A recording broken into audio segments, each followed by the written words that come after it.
What's up, my brothers and my sisters from another mister? Today we're going to do a King Spawn brutal story review of issues number 13 through 18, the end of the third story arc, part 3, brought to you by Rated Comics. If this is your first time on this channel, what I'd like you to do is check out part 2 and part 1. I'll put the links in description as well. Also, link in description if you wish to purchase any of the comic books and or some of our other Rated Comics exclusives to add to your comic book collection. Support the art, support the industry. Timestamps will be in description as well if you wish to go from issue to issue. Lastly, if you like the content we're throwing up, you know what to do. Like the video and subscribe to this channel. It'll help Rated Comics to make more comic book reviews and comic book related content like this. With all that being said, hope you got your popcorn ready for this one. Let's get to it. Before we go into this issue, we're just going to sum up what happened previously. The God Throne may have been destroyed, but Spawn has taken the crown and his place as ruler. Black Azrael has been banished to heaven, and the court of priests are now under Al's command. So it's time to show them what happens if Al opens the dead zones, portals that were used by heaven and hell to place their soldiers on Earth whenever they wanted. It has been happening like this as long as anyone can remember. Then Al locked them. Those trapped on Earth, he's been haunting them down ever since, one by one. And these quarter priest warriors, they all sacrifice themselves, hoping to hear him say, "I'll open them." And they emerge from Spawn's body. And he's got no choice because now his wife's soul is at stake. But first, he needs to know if who's lying and if any of them are lying. And we see Disturber's like, look, Al, I know you would do the right thing. Al, you've always been. And Spawn's like, call me king and bring me Wanda's body from the green. Yes, of course, my lord. And Azrael needs to negotiate with Gaia first, says Disruptor, so he can deliver your request. Where can I find him? Oh, you won't, says Spawn. Azrael's gone. This is your job now. You'll negotiate for her body into wintered green. And if you value your head, you won't fail me. Whoa, what about Fitzgerald, says Disruptor. He's on the run. He'll tell the others, and they'll try to stop you. No, they won't. Spawn listens to Disruptor's warning, thinks for a moment, then simply smiles. Terry Fitzgerald is the least of his problems. And Terry told me he had a dream. He said he saw you in that dream, slaughtering and butchering his children, cut off their limbs and burned them. And Spawn's like, whoa, Disturb, you can't tell me all that because Terry was mistaken. It'll be much worse than that. So what the freak is Spawn doing? He's playing a game of chess. As a boy, he played it with his grandfather hundreds of times. It taught him to think, to be patient, and at times to let your opponent think they are winning until you show them you're setting up a trap for it and they fall into that trap. Since becoming Spawn, he's been doing the same thing, moving people into places by force, by trickery, by telling them what they want to hear. Now, as for Spawn's superior, Al's superior before he became Spawn, Jason Wynn, he had him shot in the wild of Botswana and then burned him alive. From that moment on, he's been playing not an opponent, but a thing called evil. Spawn is the one moving all the chess pieces down, at least in his eyes. And Spawn's like, look, man, I've gone against pawns, I've gone against bishops, I've gone against knights, and we see all the illustration right there, and the rook. But now I have a chance to bring my queen back. Meanwhile, in the dark marshes of the New Jersey Great Swamp, Ordeal, a minion sent by a creature called Nightmare Spawn, wanders purposely through the aging woods. He has labored breathing, and he asks, show yourself. I'm not here to play games. I don't want you to play, says a voice. I want you to do me a favor. And it's a kid, a young voice. Komok's the hero, a godlike beast who has bonded with this child through Ordeal, is unaware of the vital information. Instead, this demon is driven by instincts to find innocent victims, especially those with their precious few innocent years life on their side, and fill them with shocks of horror so devastated they'll be haunted by them for the remainder of their natural lives. I know you're hiding, and I know you're there. Ordeal's confused. Why isn't this little one scared? Stop hiding! And he smacks the chess pieces off the board. Why is this symbolism from what Spawn said earlier? Something is wrong, says Ordeal. And we see this creature come up from behind. As a child swings his arm in rage, so too does Komox, the child's protector. It mimics the child's every move while adding battering assaults of its own. Does that make this hero a puppet or a servant? I don't know. Time will tell. We'll find that out later. But he clobbers Ordeal, puts him on the ground, and any threats like that will be handled accordingly. I'm here for the boy, says Ordeal. I have free reign, my master said, over anyone who repeats that mission. What this hellish being wasn't prepared for is that every wound he inflicts on Komox's body, it replicates on the boy, but it also works in reverse. Boom! Punches him in the face. Their bond and transformation, far from complete, means the boy and Komox will battle and bleed together. and his shadow goes up and tells him, "Stop! You're both here, so we could talk about King Spawn." "Who?" says Comics. From the shadows it comes the voice of an unlikely ally. But who is it? It's someone who knows the rules of this game and its politics. Stay hidden, gather allies, strike. These are the tenets of war. Remain deep in the shadows until you can snuff out any light that might expose you. Then join your enemies when you thrust them into darkness. At which point you tell them a soulless war is coming. Now, we see Spawn up on the roof, and guess what? He's just looking down. And just as this dark, cloaked specter surveying New York denizens below is about to unleash ungodly forces against humanity, we see this raven come up. And Spawn grabs the raven, crushes it, and Spawn, knowing the existence of this hellborn blackbird is a bad omen. You're going on a fool's errand, says Raven Spawn, and they'll never let you return from it. And we see him emerge from out of nowhere, just, whatever. Between the patches of space, between the bodies of 100 more such birds, flying in Spawn's direction. Spawn takes a glimpse at him, and it's Raven Spawn, a death knight of Malbosia's southernmost army. It appears news of Spawn's action has traveled fast. "Raven, don't interfere, not now. It isn't your time." "My time," says Raven. "I don't serve you. None of the hell spawns do. Or has your arrogance blinded you to that reality? It won't be me. It'll be every hell spawn. If you open that portal, that'll come for you. Because it'll impact every spawn now on Earth. All of us will feel it immediately. Don't you understand that, Spawn? You're trying to take over the mantle. It'll corrupt you, force you to destroy everything. None of us are strong enough to resist it. Not even you, Simmons. And if you think some low-level quarter priest underling is going to help you, then you're too far gone for any help. Besides, you needn't worry about Trader Zabor isn't putting powers.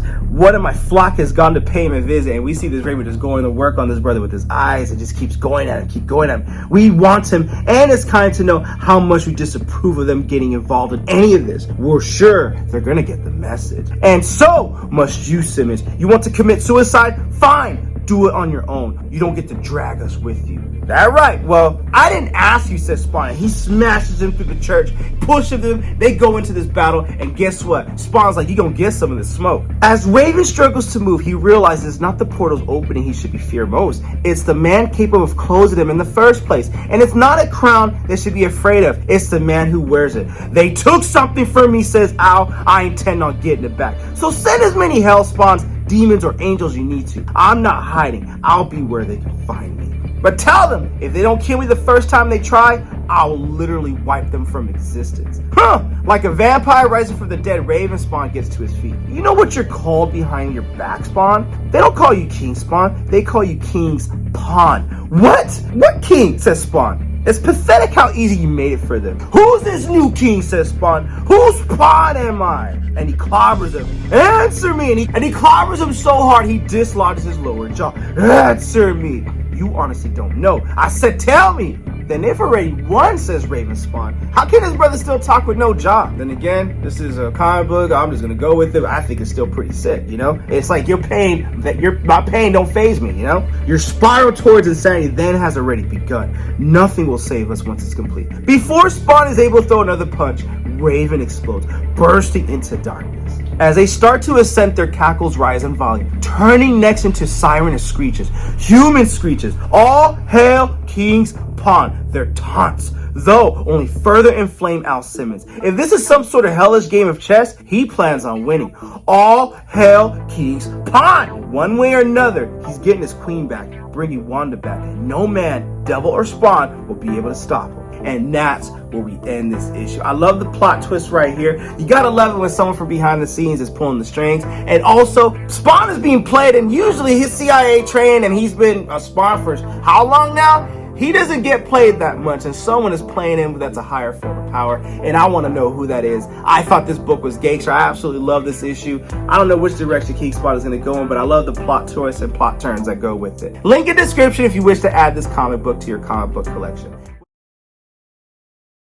Previously on issue number 13, Spawn was led into a trap by the mysterious Raven Spawn. Raven Spawn was quickly dispatched by L, but was that the plan all along? So we begin this issue with Clown. I mean, didn't we recall in Gunslinger Spawn that Clown and Violator merged into one, but they could split to two? But he merged into this form to make himself less imposing, less of a threat, more endearing in a weird kind of hell kind of way, you know? So if Spawn is being used in this epic game of war, who, if anyone, is the puppet master? And Clown is like, no, I'll never bend a knee to Spawn or anyone else. You want to be a servant? Go ahead, not me. What about you, Ordeal? Did you do what I suggested? Ordeal is the red brother with the horns, sent by Nightmare, that's his master. I did. My master gave his blessing. For what, says Comox the kid? Oh dear boy, you still have so much to learn. And what Ordeal is, he's a vessel sworn to deliver misery from his lord called Nightmare. My body contains secrets and powers others only utter in their dreams. Jealousy, blasphemy, sin. I can grow any of these shameful deeds. I manifest them, make them all seem so real. I enter the traits you wish you didn't have and wake them up. Then I watch as they let their hearts turn black soulless. So in other words, he creates nightmares for his victims. And the kid is like, are you watching someone now? And he's like, I am. But like everyone else, he doesn't know it. He's so focused on his own fears, he's oblivious to what's really coming this way. So certain that Spawn is haunting him, he's not sleeping and he's barely eating. That's where I meet him, in his liminal state between sleep and wake, where I feed him his fears and paranoia. And that guy is Terry Fitzgerald. Remember in the previous King Spawn issues, Terry wants to take the throne. He blew up the throne, but he's the only real threat to stop Spawn, or King Spawn as we should say it. So, meanwhile, while he's in his room, cooped up, waiting for Spawn's impending attack, at least so he thinks, a hooker and her John, that's all they are. But in his current state, Terry convinces himself they're assassins, given their mission by Spawn. And they're like, no, please shoot. Who sent you? Did he send you? He wants me dead, doesn't he? And he points his gun at him. Then you're gonna have to work for it. I'm not gonna make it easy, you hear me? And what? Wearing subhuman skins trying to trick me? You don't think I know who you are? And this hooker's like, look, baby, don't know what you're on or what's happening in your head, but let's just all take a deep breath, okay? And this hooker tries to calm him down, but Terry won't be doing all that. His chest is pumping so hard, he can't hear anything. And in his vision, courtesy of Ordeal, he sees spiders crawling out around. That's a freaking nightmare right there. Go! Get out of here! And they're like, okay, we're going. And Terry's like, tell him I'm ready, tell him to come. No, we're not ready for this. So he shoots it right when they escape. And the kid's like, what's wrong with him? And Ordeal's like, he sees monsters everywhere. But he's also the one person Spawn said could stop him. And the kid's like, so he can't see us? No, not in his fugue state. Good, says Clown. That makes him useful. Go ahead and call the others like a good boy, says Clown. And Terry does make a phone call. And whoever he's calling, who he could be calling, I need you now, says Terry. And the kid's like, yo, if his friends are coming, why do you need us? Can't they fight Spawn? And Ordeal's like, no, they can't. Not if they don't know who he's a threat. By the time they do, it may be too late for all of us. And if no one is left to reason with him, he'll rule the throne like a tyrant bent on destroying heaven and hell. Then who will be left to stop him? He'll burn everything in his path with the throne's powers added to his own. The only ones he'll leave breathing will be his slaves. And what you see is Spawn's mind, the future he wants. Terry, medieval Spawn, Jessica Priest, aka she Spawn, looking good too. And even though she's in flames, and they're all in flames being tormented, kind of like a lake of fire, tormented by Spawn, Spawn dreams of burning them all to ashes, wiping clean his entire past. That's what will happen if any faction of him succeeds in making him king. Then an intruder breaks Ordeal's spell on Spawn's mind. Caw! Black Raven comes in, and we all know it's Raven Spawn, but they don't know that yet. We as the reader knows that from the previous issue. But both sides stand side assessing one another. The black intruder is first to assert his position. How can you defeat an enemy whose identity you don't know? You're flailing. Who is the king? That's the only question you should be asking. And when you answer that, then you should ask yourself, why do I think that's true? And the board responds, it's Spawn. He's the king. Then my next question is, why do you believe that? And Clown's like, Ordeal, you said you had your master's permission. Ordeal's like, yo, man, I did. Then why that thing is here? And Ordeal's like, it shouldn't be. And it could trap us inside Spawn's mind if we don't leave now. You've betrayed us, says Clown. And he runs out of here. I didn't know. And the boy's like, I don't understand. It's just a bird. No, my boy, I am not just a bird. I'm a raven. And we get all these montages of what happened in the previous issue with Raven's encounter with King Spawn. And he definitely mindfucks Spawn, and it's definitely in a good way. But is it really a mindfuck, or does Raven really have, is there really a true king behind, or what did Raven call him? King Spawn instead of King Spawn. I'm Raven, and like you, I'm fighting to contain chaos that exploded everywhere. This is a crusade, my boy. Are you ready for that, says Raven. And I love how death is carved into his tongue. You've been chosen, not because you're like the others, you're better than them. Gaia, Clown, Spawn, everyone. You are like the Kingslayer with a great mission ahead of you, but only if you can figure out who's really the king. But first, you must survive. Master, the boy doesn't yet. You shouldn't be here, says Spawn. He knows they're in his mind. You've sealed your fate. And he unleashes a court of priests from his previous conquest to unleash and conquer them and grab him and detain him. We need a shadow, a passageway, says Ordeal. Well, the boy's like, make one. I travel in them. I can't build them, says Ordeal. But Raven can. It understands the separation between dreams and nightmares. And it revels in knowing that if it helps these three fools, that will anger Spawn even further. So it offers a refuge, a way to escape the dark depths of Spawn's mind. By an act that visually, most everyone will label an impossible and is as insane. And they go into this portal inside of his mouth. And I love how Raven Spawn transforms into this large raven and swallows them into the shadows back to another harsh reality. And he tells him, it's not my nature to save others and I won't make it a habit. But you, all of you know the same thing I do. Spawn must be stopped. He doesn't wield the throne's powers, but he's deluded himself into thinking he can save his wife's soul, and the way he believes that it can be done is to become Hell's ruler. If that happens, he'll push all of us to bend the knees to his servitude. I'll not do that. I'll not lower my head to him, and neither should any of you. And then Clown's like, you better tread carefully, Raven. You're coming late to this party. There's some who might not take too kindly to your interference. And Raven's like, I don't give a damn what they think. What do you think? It wouldn't be wise, says Clown. Then show me. Let me see if you're anything more than just a joke, Clown. And he's not a joke, but he's in this for because he wants to come off as endearing. And then Comox is like, this is a waste of time. Clown's like, shut up. This is your fight. You see, Raven's been wanting to make himself relevant for centuries because he won't accept the real reason he keeps failing is because he doesn't have what it takes. Isn't that right, Raven? You're using us. Oh yeah, says Raven. Why don't you tell them, Clown? Tell them why you're so angry. You want the throne for yourself, don't you? And for an awkward moment, all eyes fall on the Clown. If what Raven says is true, then all of them have been used.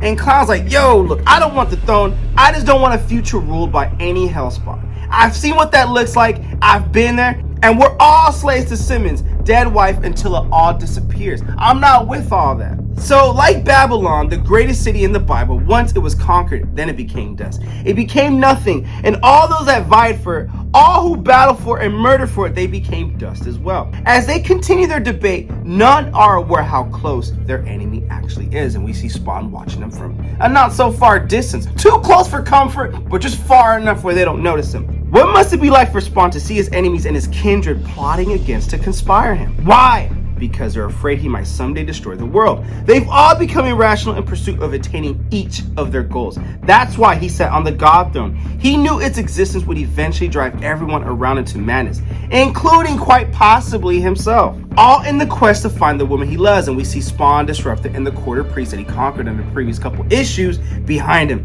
Did you speak to Gaia about raising Wanda, says Spawn. And Disrupt is like, she accepted your terms, but she needs your wife's soul to do it, which is hidden behind one of the dead zones. They've been trying to get Spawn to open the dead zones for a while. Is this another mind play right here? But Disruptor continues, Gaia will preserve Wanda's body until you're able to bring that to her. And when he does, Babylon once again will rise. So Disruptor asks him again, in the meantime, what do you want to do with these traitors? Time's running out. And Spawn's like, let them plan. And to what end? They're asking. It'll show us who's really controlling their group, says Spawn. Whether it's one of them or someone from afar, once I get that answer, we'll tear them apart. All of them. And what if their leader continues to hide, says Disruptor. Then I'll find him on my own. There's only one person that can actually stop me.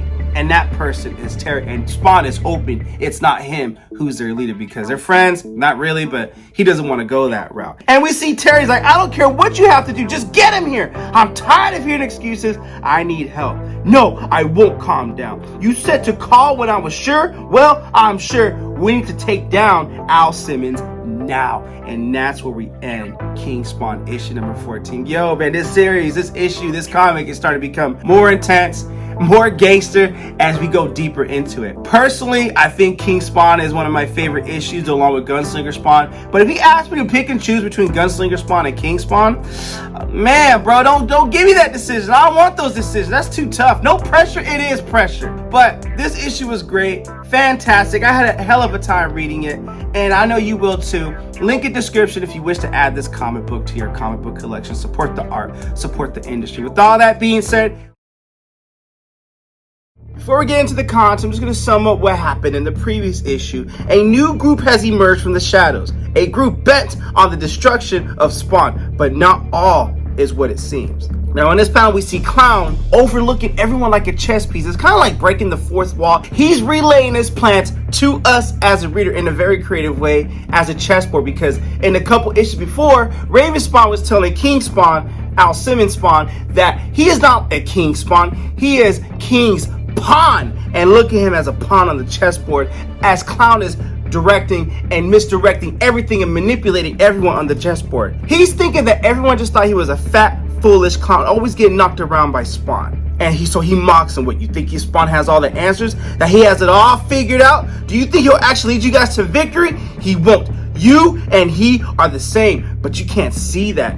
It's why politicians lie so easily, because at our core, we're gullible. You know, bosses and spouses do the same thing. And he mocks Al Simmons again, and us as a reader. I'm thinking, when your wife is texting her friend, oh, it's just about some work stuff. Do you think she's actually texting at work? Don't worry about it, because believing your own lies is easier than accepting the truth. And Clown is just really mind messing with Spawn right now. That attitude creates pawns like Terry, and sometimes you have to sacrifice the pawn. You want the real truth? This pot-belly mask I'm wearing, that's the old me. The new me is now built like a brick house. And that's a reference to Editor Knows Gunslinger Spawn, issue number 7 through 9. And feel free to check out the Gunslinger Spawn playlist at the end of this video, and I'll put the link in the description too if you wish to check out those reviews. But now, we only see what we want, don't we? Until it's too late, says Clown as he continues his dialogue. Well, it's your move, Al, because the game is nearly over and you're running out of moves. Do nothing and never get to lay eyes on your wife ever again. Do something and I'll make sure when you do see her, I'll have enough power to destroy you both. See, when it comes to manipulation, I'm a grandmaster, says Clown. It's why he's called into this. He knows all the pieces and what they all want. This is what Raven Spawn was talking about. And you'll never guess who sent me here, Al. It was Wanda. She picked me, not you. And this is just mindless messing with Spawn right now. Like, so Spawn tells Raven, he's using you, Raven. You think it's random you were called here, told to turn on me? The evil Spawn, says Spawn to Raven Spawn. And Raven Spawn looks at him like, I already know what you've become. Now in chess, as Clown is clearly demonstrating, it's called the bird's opening. It means when you fly into battle, even if it leaves everything you have open to attack. And for Clown, he lives and breathes creating chaos. He needs Spawn confused. Morana and Comox need to be distracted to fight meaningless battles. Disruptor and Raven Spawn are trying to savage one another. Everyone's confused, fight one another in this meaningless battle that Clown is creating. They're all getting played, and none of the pieces have stopped long enough to see the moves ahead. This is pure joy to the Clown, because the best way to make others blind to your own actions is to keep them distracted while you maneuver around them. Morana could have been useful to the Clown, but chose to side with some of God's outcasts, and her and Ordeal are going at it. And I love this panel right where she puts her thumbs in his eyes, but because he has the illusion or the power of creating nightmares and just very demonic and haunting images, he has this haunting image of tongue just going down there all over her. And the thing with Ordeal is he can't be trusted, so being loyal to the Clown was never going to be in the cards, because the problem is neither of their sides will be willingly step aside for their own to let Clown lead. So having them attack each other's throats is the best thing instead, because they're not going to be loyal to Clown long enough for Clown to do what he really wants. So let them play out for one another, because that's what Clown loves to do. These battles will inevitably draw other heroes, so those who have yet to choose sides. Given his new kinship with the young boy, Comox's brute force causes more pain than he comprehends, because Comox is tied to the boy. So when he gets injured, the boy gets injured too. And that's what happened with God Send slices Comox's chest. It creates a searing pain, and the boy Comox is tied to. Now, meanwhile, with Disruptor and Raven Spawn going at it, Disruptor's like, I don't care how strong you are. I've seen your kind before, it says Disruptor. You're just another soldier to me. And these Raven Spawns, or these Ravens, are going pecking at Disruptor. Pecking. And it's probably like a supernatural, a lot more stronger peck than an earthly Raven. So Disruptor tells him, and soldiers can be planned for as he emits his energy blast. Get these Ravens off of me, son, and tell your mama to save me a plate. We hungry. I'm sorry. That thing with Tyrese, we hungry from Fast and Furious 2, never gets old to me. But anyways, back to the review. Despite all this turmoil swirling around Spawn, Spawn senses something important. Clown is nowhere to be found. He's like, all this is going on. Where the hell is Clown at? So he looks. Spawn understands a great strategist hides their moves.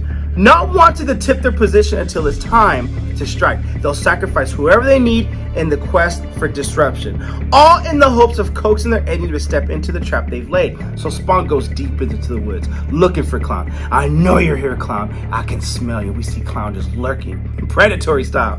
Interesting. After all these years throwing insults, it's all you've got?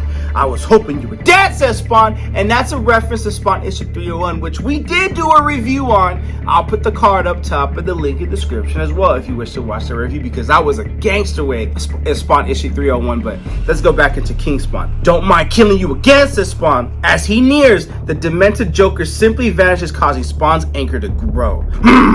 Parlor tricks. Is that what you devolved into? I doubt it. You're here for a reason. I know you and your narcissism, says Spawn. And then and parlor trick is over. He just throws a rock at Spawn's head. Not so much to inflict pain, but just to fuck with him. Wow, you're gonna let me catch you off guard with the rock, says Violator? Or Clown? Don't know why you're here or how you return, but that absurd disguise you're wearing, lose it. Save it for the other suckers, because I'm guessing Spawn is implying that he knows. I mean, because Clown did tell that this is not my real suit. I'm a whole shithouse. But what Clown tells Spawn, why he wears it, it's funny. I think I'll just keep it. It drives you crazy. So we gonna do this or what? And yes, we gonna do this, says Spawn. He runs at him, tackles him. It's why years ago, Clown killed Spawn's wife. So every time they meet after that, he'd have Simmons in a state of rage, like right now. And we see explosions going on in the city nearby. Take a look, dear boy, see what's going on? The humanity you've sworn to save, your followers, they're under assault. The quarter priests, the ones that worship you so much, they want you to choose like I want you to choose. Be a king on hell or be a king on earth. Choose hell and you'll be reunited with your queen, Wanda. Wanda will be your wife again. Clown finishes it off with, not only will Wanda be your wife in hell again, she will not be Terry's wife. So we go to the panel where Terry Fitzgerald's brain has been disoriented lately, caused by Spawn and his enemies. But despite this, when he heard the booms go off, he hit the streets. Scared or not, he had to see what he can do. Almost immediately, he's met by a zealot of Psalms 137, the quarter priest, the soldiers. But keep in mind, even in this state, Terry has many years of military training under his belt. So he just goes off and shoots him without even looking. That's a gangster way where he's just not even looking, like a no-look gunshot Patrick Mahomes kind of pass with the gun bullets. That's Terry right there, just shoot him. And that training is kicking in full throttle right now. But unfortunately for Terry, all this carnage has attracted the attention of more than just local police and firefighters. It's made him the target of another warrior from this unholy war. And that warrior is the Redeemer. And he calls out to Terry, Terry, who's doing this? You said nothing about bombings. You said you needed help with Spawn. Was that who Terry called in the previous issue Redeemer? He wouldn't have done something like this. So who did this, says Redeemer as he asked Terry that question. Those that are converting, the ones telling he can save Wanda. He didn't believe them at first, but he's gone crazy. And Redeemer's like, yeah, I'll reckon. I can contest to that. His flight patterns alert him to Psalms 137 loyalties. He takes out armed foot soldiers and whatever they might be transporting. Insanity continues as vehicles begin flying. Then something new happens. Spawn is flying and Redeemer's like, you fly? I do what I need to. But right now, I need your help despite what Terry may have told you.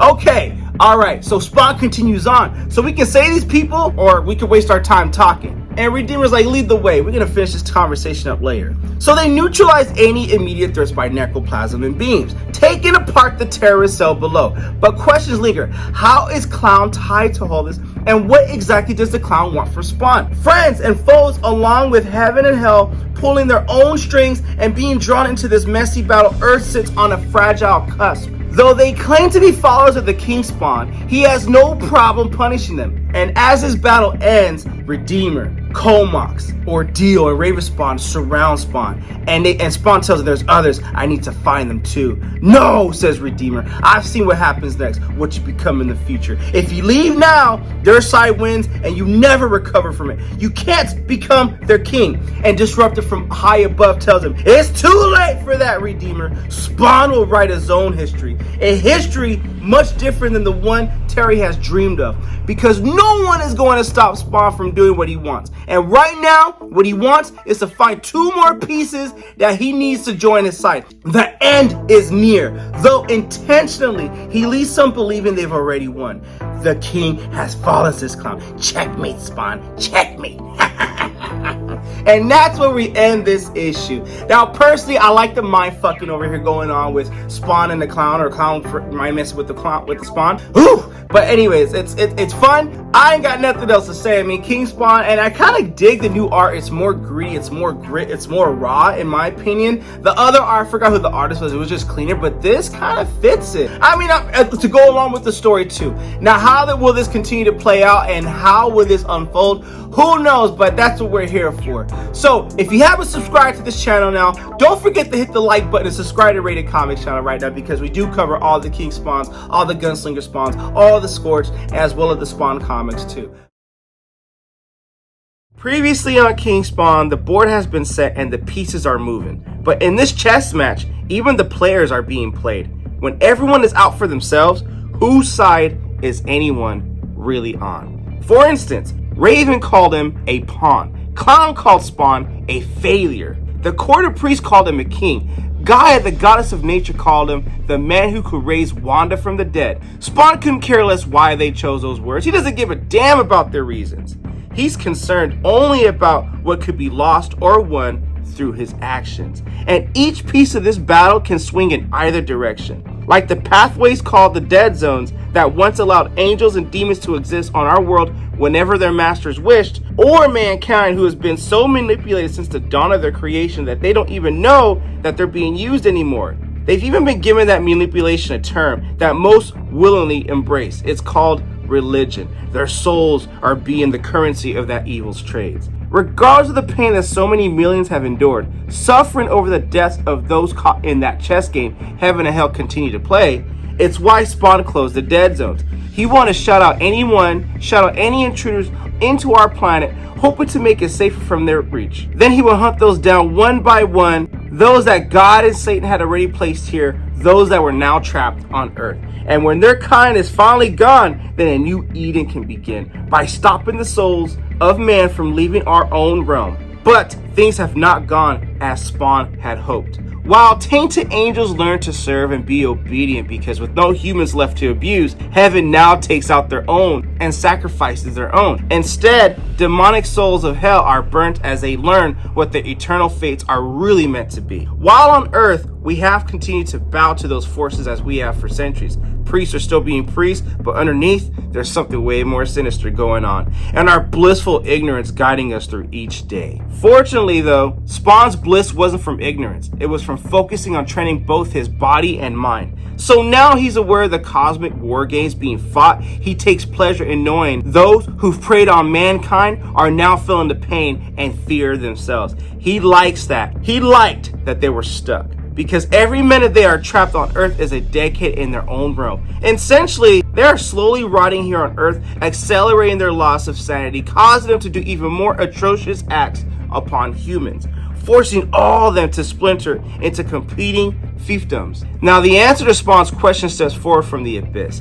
He has built armies forming south of hell and north of heaven, and they're being led by brimstones, and he wants Spawn to open up the dead zones, or don't. It won't matter. Either way, we'll control everything. The moment you make a slightest mistake, it'll be a signal to invite all of us in, and you'll not stop the flood that comes from heaven, hell, and their masters. Masters! Hell and heaven have new lords too. And this brother is just like, yeah, Spawn, we'll do what you gotta do what you want to do. Either way, you're gonna mess up, and when you do, we coming for that ass. And in heaven, these angels are commencing the hunt. The hunt is the punishment that Black Azrael's leader of the Court of Priests banished from Earth by Spawn. Remember that in King Spawn 8, 9, or 10? It's in one of those issues, but I did cover that. It was in a previous King Spawn issue. He now runs for his life in the corridors of heaven as he has been branded a traitor to God, having fallen to the hellspawn called Al Simmons, Spawn. And he tells Spawn, he foreshadowing in this panel, that guess what? They will come for you too, Spawn. And Spawn knows this. He's already knowing this. He's a king now. Then come. Stop hiding. I'm getting tired of you talking about all this stuff. How are you going to bring me down and destroy me? Just do it. But I see you too. All of you. And I'm also hunting. He sees Soul Crusher lost in limbo from the Scorch. He sees the green where Gaia thinks she can stop him. He sees the Sin Devourers in the Scorch. And his only friend, Terry, who means to kill him. This panel right here just clearly confirms that even though Spawn's taking a backseat in the Scorch Spawn issue, he is clearly he's in the shadows and he knows what's going on, and he's watching this movie just play out. And in this panel right here, Spawn, Godsend, Disruptor, and Angela, they're all looking at the dead zones being opened. It's why they're all here. Disruptor's like, okay, what's your plan? You want us to charge through the dead zones and you're gonna take the empty throne? And Spawn's like, charge in? Yes. Reclaim my wife? Yes, but I won't be the one going in. All of you will go in instead. And Angela's like, this isn't our task, it's yours. And Spawn makes it clear, you guys are my servants, so my tasks are yours. That's what it's meant to be, king. You dare challenge me? And as this dead zone slightly opens up, we see monsters, a couple of them seeping through over there. So Spawn's like, but you can have your freedom back if you can accomplish one mission. Find my wife. After that, the throne is yours. Even though these monsters are seeping through, it's not bothering Spawn. So the group of villains hesitate. They're being asked for to do a suicide mission. So it's not an attainable goal. This is suicide. And Godsend is the first of them to fall. And he begs for somebody to save him. So Disruptor, having a brain, is like, what good are we if we're killed before we find the throne or your wife's soul? He asked that to Spawn. Find her soul first. Then by saving my queen, the throne will be yours. Meanwhile, in New York City, a rundown watering hole near the river, Terry plans his friend's death, Al Simmons. So Terry has seen what Al Simmons has started to become, and what he knows it's what it's leading to, and it's not good. And that was definitely highlighted in previous King Spawn issues. So he must make a list of people he can trust. Ryan, Jessica is a couple of them, as well as those he needs to protect. Nice to see you, Terry, as his hand goes over the shoulder. And it is Al Simmons himself. I was beginning to think you were trying to avoid me. And Terry's like, you're here to kill me, aren't you? And he's nervous about that. Depends. And if that's Jessica who you're calling, don't. And he was calling Jessica, like, Spawn is already knowing what's happening. It's like he's already 3 steps ahead. Or is he? But because whenever a person's downfall, when they're that smart and that powerful, is their arrogance. And I hope Spawn doesn't play that arrogant part too hard, because that could be his downfall too. So how does this work then, says Terry? You take me outside and I disappear for good? Spawn's like, nah, you're being paranoid. We both want the same thing. Your emotions are blinding you to that fact. It's too bad because you're better than that. Much better. I'm trying to figure a way to get you to trust me again. Trust you, says Terry? Why should I do that? Tell me, please. I'm all ears, because the visions I'm having, visions show you killing everyone I care about. Okay, says Al, let's talk about Bogota. And in Bogota, Colombia, back in 1985. And Spawn tells Terry, remember the rebel group trying to steal back the drug lands from Escobar? You were as thrilled as I was to be there. And the question we have to ask ourselves, why was the U.S. trying to fight the country's drug wars? Same as always, to repay some political debt, says Terry. No, it's Uncle Sam's strange bedfellows. And guess what? Whatever the reason is, it's the job they signed for. They got direct orders to go in. And Terry didn't know Al had been on this case for a few weeks, working the angles, gathering intel, and still he put Terry in that truck. So Spawn tells him, follow my lead, even though it's Al Simmons in that form. And Terry's like, okay, I got your back. And Spawn's like, don't ask any questions, because Al was going to go outside of his given orders, okay? So I don't need you asking me that question. Just let me do this, and that's what we're doing. And the thing is, Al never intended to help those rebels. He was going to sabotage some of their drug supply lines. And Terry, well, he was a useful pawn in Al's plan that night. And Al tells Terry, you're a tracker. We need to go east and find Sakari. Sakari, you're playing both sides, says Terry. And now back in present time, Al Simmons like, exactly. But you also remember, Terry, playing both sides got us out of Colombia alive. We followed our orders that wouldn't have happened. You saw the report. So tonight, I did my own version of Bogota. I made allies with enemy rebels, setting them to do a job they likely won't come back from. So yes, I am playing both sides. This is what's keeping me alive, and this is what's helping me win this game. And if I'm right about that, again, we win again, old buddy. Sorry I had to scare you, but I couldn't let anyone know. Those visions you had, they were seeing the same ones too. So I had to play the role. And Terry feigns a smile. It wasn't a role. Al wasn't pretending when he said he'll kill everyone to get what he wants. Well, then I guess we're back in business then, says Terry. And Al was like, tomorrow we'll start then. Until then, let me buy you another drink.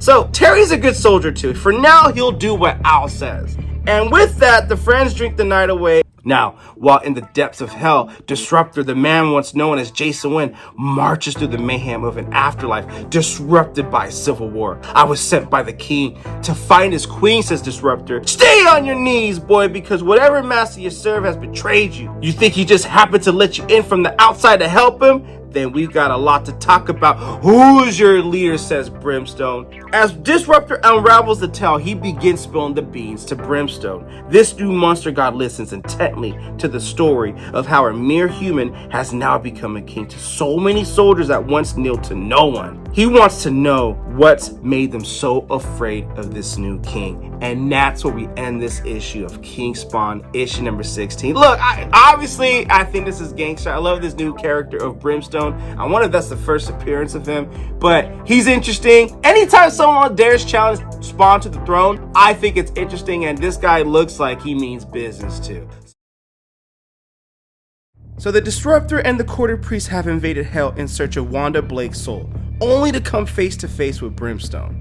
Brimstone, a being that has taken the slow drag of eternity to fashion a brigade of trapped souls within one attempt, Earth. What are you doing, Disruptor, says Marana as Disruptor's on his knees. It's not what we came here for. Go easy, Marana. The guy with the gun isn't in the mood. You dogs are from Earth? That's good, because you're going to take me back there. But first, you're going to learn to kneel too. He pulls his trigger, but it's not just a bullet that's released. It's a sentient weapon that he unleashes, catching Marana off guard as none of the court has seen his weapon before, and their hesitation cost Godsend his life. Brimstone tells Disruptor, bend your knee, then take me to Earth, and I might let you sew your friend's head back on. I'll help you get the soul you're looking for, then we head out. You good with that, soldier? Yes, sir, but you need to know something first, says Disruptor. And so Disruptor unfolds the tale of Spawn. The prophecy that he will open the dead zones, becomes Hell's king, then lays waste to the world as we know it. And that was also prophesied in Spawn 174 and 175, as we did do a full story review on that. Link in description, by the way. Brimstone shares too. He could care less about kings or thrones. Territory is what he craves. Earth is his prized territory. Then he adds, Wanda is here, but she isn't exactly what you guys are expecting. Back on Earth, Terry Fitzgerald questions his own loyalty to Spawn. And as they walk into this alley, Terry Fitzgerald's like, I don't usually follow people I'm afraid of into abandoned buildings. And Al Simmons is like, I can't control what you're afraid of. And this place isn't abandoned. The Psalms 137 group is still active. They rally around something. It was Kincaid at first, but they wouldn't come out of hiding if they thought they weren't being protected. Protected? That's fairly ironic, says Terry. You got something you want to say, Terry? And Terry's like, I got a litany of things I want to say to you, bruh. Starting with Cyan. I haven't heard from my daughter for weeks. Why? I think you're hiding something from me. And Spawn is pissed. He's like, well, then pull the trigger. Go ahead. We both know it won't do a damn thing to me. And if it did, then how do you get your answers to your questions? So stop acting so damn crazy. As for Cyan, I don't know where she is, but she's aware she needs to hide while this war plays out. She's too easy of a target for them to use against you. But I can tell you this, another Spawn came to me saying someone's trying to use me, someone who doesn't think I'm a king, they think I'm a pawn. So I went back to the beginnings to Psalms 137's first attack, and I love how he's referencing Raven Spawn, and that Raven Spawn was messing with Spawn's head. So Spawn goes to the beginning of the Psalms 137 attack. It's the grave sites of the kids that were killed. Guess what? Their headstones had all been marked by 137, and their families, they're missing. All of them. So whatever's going on in your head right now, Terry, I need you to drop it. And Terry's like, I got a family too. Then let me help you, both you and Cyan. And Terry's like, how? Like the way you helped Wanda get killed? And that just pisses Spawn off, but it's like, okay. Or the delusion of having you bring her back? You can't save any of us, says Terry. You're not worth the bullet. But begrudgingly, Terry follows out. So they go into the building and they're shocked at what they see. It's the parents. A year ago, a teacher following Psalms 137 sets off a bomb in his classroom, killing dozens of children along with himself. And I believe that's a reference to King Spawn issue number 1. Which, by the way, guys, if you're new to this channel, we covered all the King Spawns on this channel, all the Gunslinger Spawns, all the Scorch, and Spawn 296, all the way up to the present time. And that event in King Spawn issue number 1 is what drew Spawn into the world of Psalms 137. Originally funded by the court of priests, some Psalm zealots had gone rogue. These independent members were all committed to the cause of bringing the end times to Earth. And they're making good on that promise. They made to Spawn that if he didn't take the place as their king, they'd begin killing and the victim's blood will be on his hands. But Al Simmons knows one thing about terrorists like this. And they hear something in the distance. They enjoy the reaction to the chaos they cause. You hit the west wall, I'll take the north side, says Al. I'll be back and I'll circle back in 10 minutes, says Terry. For Terry, the things he's learned about cowards, they like to hide in the shadows, where they can drag their victims away from prying eyes.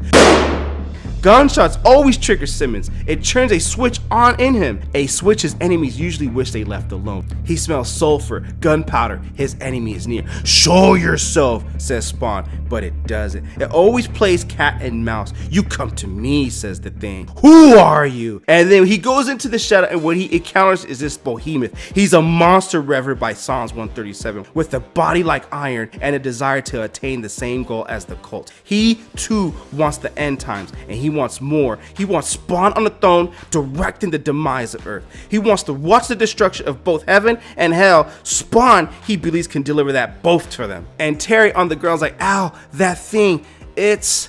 And he struggles to get the words out of his mouth, and he's like, not alone. Let's keep that between us, whatever this smile is. And this is a sinister grin smile, like the Joker who laughs kind of smile. Al, says Terry, but Al can't hear nothing. His ears are filled with the musings of death and destruction spewed from the tongue of that gigantic behemoth. We did not end with Kincaid, says the behemoth. We watched, waited, they became reborn. The court reconfigured itself, then cast breath into my lungs so that I will come to life for this moment, that I might join my makers to create an army like none before. The court of priests, the oracles of the green, together will bring forth a cleansing fire. You're kid killers. That's all you are, says Spawn. Delude yourself all you want. That won't change anything. You kill babies and their loved ones. Go fuck your prophecies. Then stop us, says the behemoth. And that's exactly the invitation that Spawn wanted. That rage he needs at any and all that are involved with the slaughter of children has hit a boiling point. And when he unleashes that fury, it displays the reason hell chose Al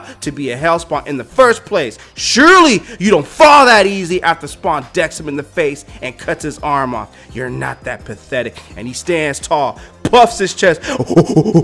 Nearby, Terry calls out to his friend, but Al was deaf to it once more. As any outside noise is drowned by the sounds echoing through the main chamber for the beast, this behemoth has risen with the rage of its own. Let's find out which of us hell created to be more superior, says the behemoth.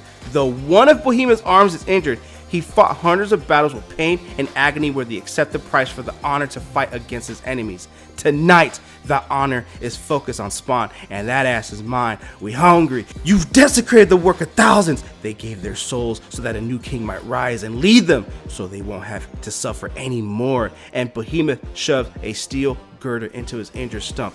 They gave you everything! And he decks Spawn in the face. In war, you must do what you must. Spawn plays by that same exact rule. But before he can land his blow, the creature is gone like it was never there. Not even Spawn is used to that vanishing trick of this magnitude.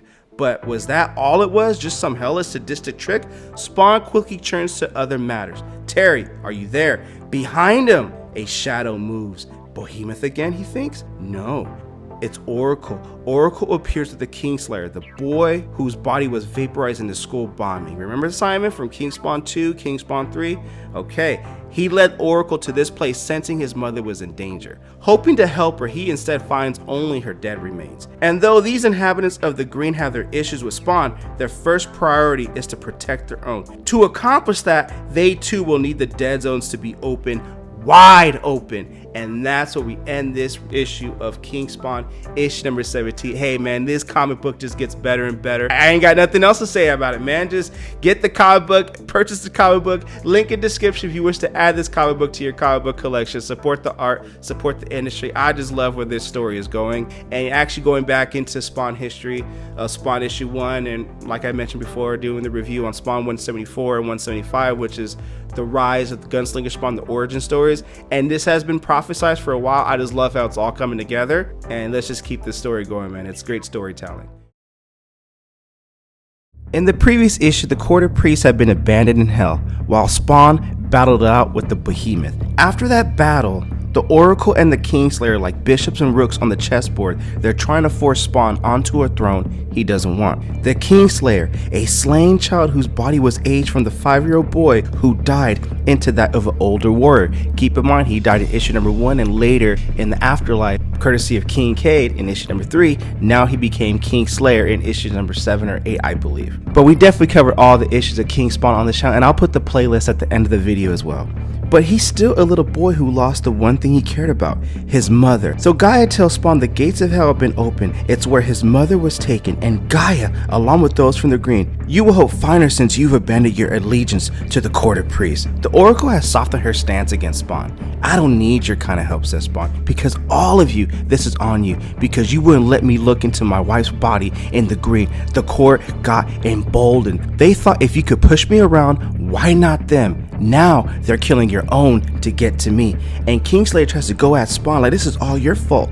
And Spawn looks at him like, boy, you're just a little boy. You're not even close to being ready for war. Not by a long shot. And Kingslayer's like, well, maybe you're right. I'm not ready, but soon there'll be a day when you're wrong about that. And fortunately, it ain't today, so get back. And Kingslayer, all he can do is look at his dead mama right next to him in the Behemoth. Mama, I'll save you. And Oracle tells Spawn, do you know the problem? The world, Al Simmons, is slowly falling apart. And the cruelty and the pain humans deliver to one another, it's only intensifying. You can feel it, can't you, Al? Feel that world is a little bit off. Everything becoming more unhinged. The conflicts, the violence, human deprivation is all getting worse. And each time the dead zones are shaken, more sin slips out and infects you mortals. And Spawn's like, you and Guy were the ones who wanted them opened. Oh, says Oracle, don't believe that lie, do you? You want them closed, but you also want your wife Wanda? You can't have it both ways. You opened them because you wanted to see your wife. That's what she's telling them. And the longer you take to decide, the sicker and sicker this place becomes. With that, Oracle and the Kingslayer disappeared. Though they aren't the only ones lost in thin air, he goes to look for Terry. The room Terry took cover in is still no marks and no signs, just his phone. The creature, the Behemoth, was just a distraction. So Spawn thinks to himself, if they can somehow wear him down, then negotiate with him, then they clearly underestimated Terry. So Spawn steps into another room and he sees the Psalms 137 paint is still fresh on the floor. Terry is being used as leverage to talk Spawn into something he would never do, or he's being used as a shield to make sure Spawn doesn't kill them for what they did to the lost children's parents, and that's a reference to the last issue. Either way, Spawn intends to hunt them down like dogs. He just needs someone to find their scent. Enter Mark Rosen. Spawn calls him late at night and it doesn't matter. He knows it's late, but get on the damn computer. Once on the computer though, Spawn tells him there's security cameras where I'm standing running east on Points Avenue, the 400 block. A natural hacker that Mark is, he works through the hundreds of cameras of New York until he got something. He starts running code and he's not sure what he's looking at, and then he sees it. It's Jericho. He's a businessman and mercenary, a man willing to sell his skills and infrastructure to the highest bidder. Al Simmons knows Jericho doesn't care about Spawn per se. He's just following orders and the money, because it seems that Terry had a hefty bounty on his head. They see the footage of Terry getting kidnapped by Jericho. So Spawn tells him get him the locations everywhere Jericho has been for the past 24 hours. And Mark tells Spawn, I'll download those in a minute, but it looks like he grabbed Terry less than an hour ago. So he zooms in and he gets his license plate. And Spawn tells him to track it down. And Mark is like, okay, it'll be a bit of time. And Spawn tells Mark, yo man, hurry up, people are dying. Now Mark bristles on it because somehow the pressure has been shifted onto him. but he's also smart enough to understand that Spawn has always seen him as a useful commodity to get intel, so it ain't no big deal. Just you'll get your information when Mark gets the information. He's working as fast as possible. So Mark tells Spawn they're going east about 5 clicks away. You can be there in 7 minutes. As for Terry, who knows how long he lasts as he gets tortured and beaten. Tell me, says Jericho, if Spawn opened the dead zones, why won't he go in and take the damn throne? Screw you, says Terry. Oh, I'm an emissary for the Exodus Foundation. Do you know what they are? What that means to you? The drugs you'll take when I'm done breaking your knees? The hospitals? The banks that hold your house as a mortgage? They own all of them. So they could take everything from you, Terry. And Terry's dealt with threats like that his whole life. And he was a tough son of a bitch even before the military trained him. And he kicks the car into park. And that vehicle going 40 miles an hour, when you put a car in park abruptly, it is not good. They crash. Jericho goes out the windshield. Not knowing who's human and who isn't, this desperate move was all he had left if Terry intends to survive. The driver is injured. Now he knows the driver is human, and that is advantage Terry. Now what he learned in Sarajevo and Somalia down a dark isolated road, Terry's been in situations like this before. And what you do in the next few moments determines whether you'll die or not. And Jericho is pissed. He gets up and looks at Terry as Terry takes a shard of glass and cuts himself loose. You're just a piece, you understand? Inconsequential, something useful, a tool, one we can use to temper the monster you call Al. I told them we should kill you. They said no. The hell with him. I thought you were wise enough to play your part. I see that's never gonna happen, is it? He lets out the flame and everything goes up in flames, letting him know this is a final showdown and you're gonna burn for all this. Not for your kind, says Terry. Terry had come to Spawn for help before. He wanted to reconnect with his daughter who had disappeared, but he's found secret documents about her and Spawn. He risked everything trying to figure out how all the pieces intertwined, and he'll be damned if some outsider is going to stop him from finding his daughter, because Terry has always thought that if he was ever going to die before his time, that it was going to be for a cause he was willing to lay his life down for, and that's an easy cause when it's about protecting your family. Hey, as a single dad, I can agree with that, no doubt. Jericho puts Terry in a chokehold. You're so in over your head, but in those cases where the good man is incapable of winning himself, there are safety measures put in place. And 7 minutes has passed, and this backup came in the form of Spawn. It's a good thing that he isn't good or evil, and he doesn't let guilt drive any of his morality, because inside of him is hate, and it burns strong. A hate for those that prey on the weak, that want to control the innocent, and for those who couldn't care less who they hurt to accomplish what they want. You think you could take us all on, Spawn? Says Jericho. Spawn opens a portal. You're right. All I care about you is tonight. And with that said, Spawn sends Jericho into the depths of the netherworld. After that, he walks away. Terry follows him. We going back in for Wanda or the priest? And Spawn tells him, they want a king? I'll give it to him. I could be the most vicious king they've ever seen, and none of their gods can save them from my wrath. The war of Earth begins. All hail the king. And that's where we end this review of King Spawn issue number 18, not to mention the end of the 3rd story arc of King Spawn. Brutal story. What you guys think of the comic book? Comment below, let me know. Like I said, between King Spawn and Gunslinger Spawn, it is still splitting hairs for me, but oh my gosh, this story just keeps getting better and better, and Spawn's wrath and power just keeps going ham on everyone, and I'm definitely and thoroughly enjoying it. With all that being said, King Spawn issue number 18. If you like the content we're throwing up, don't forget to like this video and subscribe to Rated Comics YouTube channel. It'll help Rated Comics to make more comic book reviews and comic book related content like this, and we also do the occasional comic book giveaway as well. Lastly, this review is sponsored by coffee, so if you'd like to buy your boy a cup of coffee, donate to the super thanks or link in description, but the greatest compliment you guys can do is by liking this video and subscribing to this channel. Thank you again for watching. Until next time.